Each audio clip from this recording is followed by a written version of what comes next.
Alan Beaumont stepped through the automatic door of his office building and down the broad steps to the pavement. The sky above D.C. was a monochrome of gray cloud. A light rain fell, but a few drops of water were not going to bother him. Damp clothes, whatever. Messed up hair, he had no hair to ruin. That was long gone. Nothing had helped retain those once magnificent curls. Not pills, not potions, nada. He used a thumb and middle finger to snap open his Zippo lighter and lit the cigarette perched between his lips. Smoking was perhaps the only real pleasure he had. He watched the downtown traffic and the pedestrians pass by, all miserable. Good. He didn't like anyone to be happy but himself. It wasn't pure selfishness. Joy was a zero-sum game. There just wasn't enough to go around.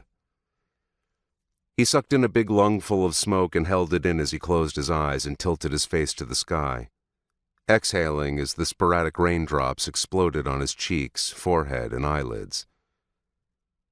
"You look like you're enjoying that."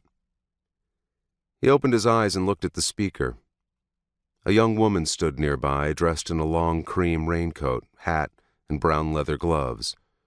She was pale and tall, almost as tall as Beaumont, with wavy blonde hair. Her lipstick was bright red, a bit too much for the office, a bit too suggestive. She must be new then. One of the many drones who serviced the company, he assumed. He had no doubt walked past her 100 times or more by now.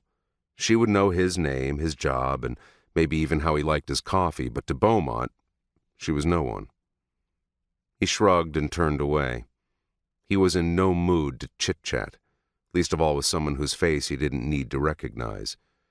She was a looker, sure, lots of real estate and the bust and hips, but he wanted to savor his damn cigarette alone, as God intended. "I used to smoke myself," the woman said, not taking the hint. It sounded like she was from the South, probably some state Beaumont had been lucky enough never to soil his soles on. "That right," Beaumont felt obliged to say. He edged away from her.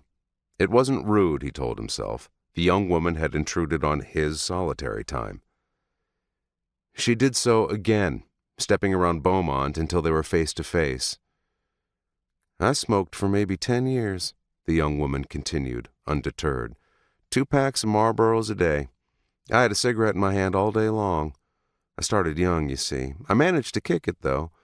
Now I'll allow myself the occasional cigar. Better than nothing, right? But oh, how I miss a real cigarette." She was smiling, but in a sad way, and Beaumont began to feel sorry for her. She reminded him of his daughter. "You're new, aren't you?" he asked. She nodded.